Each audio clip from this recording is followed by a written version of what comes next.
प्यारे बच्चों, आप सबको मेरी तरफ से सुप्रभात। आज मेरे 10वीं कक्षा के विद्यार्थियों ने एक छोटी सी लघु नाटिका तैयार की है जिसका विषय है अलंकार। अलंकार पे छोटी सी लघु नाटिका के माध्यम से ये आपको खेल खेल में अलंकारों के बारे में सिखाएंगे और आपके लिए ये विषय आसान हो जाएगा। तो आइए मैं आपको अपने विद्यार्थियों से मिलवाती हूँ और ये लघु नाटिका दिखाती हूँ। नमस्कार। अरे आप कौन हैं जो इतना सज धज कर तैयार होकर आए हैं? हमें भी अपने बारे में बताइए। अरे आप मुझे ही नहीं जानते, मैं हूँ अलंकार। अलंकार?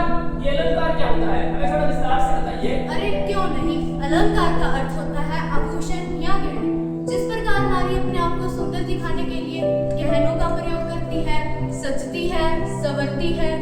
हाँ, स्त्रियां ही क्यों, पुरुष भी कम नहीं है। वो भी सजते हैं, संवरते हैं, अंगूठियां पहनते हैं, यहाँ तक कि सेंट भी लगाते हैं। हाँ, तुमने सही कहा।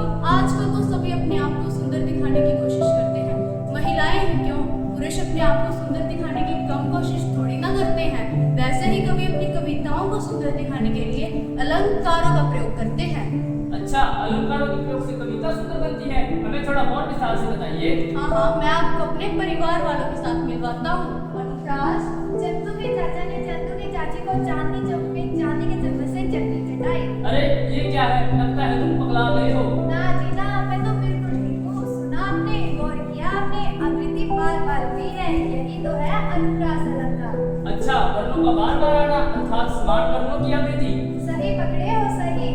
रघुपति राघव राजा राम, पतित पावन सीताराम। सुना आपने, र वर्ण की आवृत्ति बार बार हुई है, यही तो है अनुप्रास अलंकार। अरे मुझे तो कोई पूछता ही नहीं है। मैं हुई अमक अलंकार, जहाँ शब्द पुनी पुनी आवे और अर्थ भिन्न हो जावे। अर्थात कोई शब्द दो या दो से अधिक बार आए और हर बार उसका अर्थ अलग हो जाए।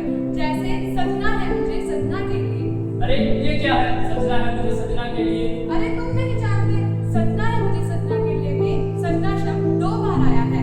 पहले सजना शब्द का अर्थ है तैयार होना और दूसरे सजना शब्द का अर्थ है पति। यही तो है यमक अलंकार की पहचान। अरे श्लेष भाई, तुम तो चुपचाप खड़े हो और यमक के साथ में चिपके हो। हाँ, मैं हूँ श्लेष अलंकार, जिसका शाब्दिक अर्थ है चिपका हुआ। जहाँ एक शब्द के एक से अधिक अर्थ निकले, अर्थात किसी पंक्ति में कोई शब्द एक बार आए और उसके उसी जगह पर 2 या 2 से अधिक अर्थ निकले, उसे श्लेष अलंकार कहते हैं। जिसमें 2 या 2 से अधिक अर्थ आपस में चिपके हुए होते हैं और अर्थ को खींचकर निकालना पड़ता है। जैसे पानी गए ना उतरे मोती मानुष चूर। यहाँ पानी के साथ 3 अर्थ चिपके हुए हैं। मानुष के लिए इज्जत, मोती के लिए चमक और आटे के लिए जल। यही होता है श्लेष अलंकार। मैं हूँ उपमा अलंकार। मैं इतना सुंदर हूँ कि मेरी तुलना चंद्रमा से भी की जा सकती है।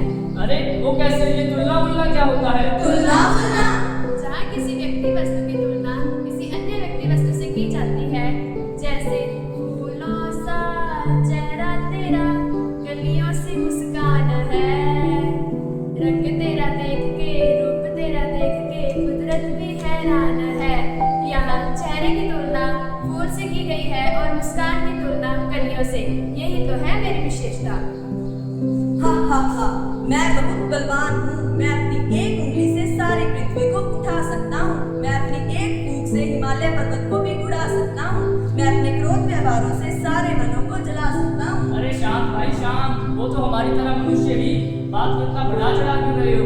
आगे नदियां पड़ी अपार, घोड़ा कैसे उतरे पार। राणा ने सोचा इस बार, तब तक चेतक था उस बार। अरे ये कैसे हो सकता है? राणा जी तो भी इस पार है, उनका घोड़ा उस पार कैसे पहुंच गया? अरे मैं यही तो बताना चाहता हूँ। जब किसी बात को बढ़ा चढ़ाकर प्रस्तुत किया जाता है, वही तो होता है अतिशयोक्ति।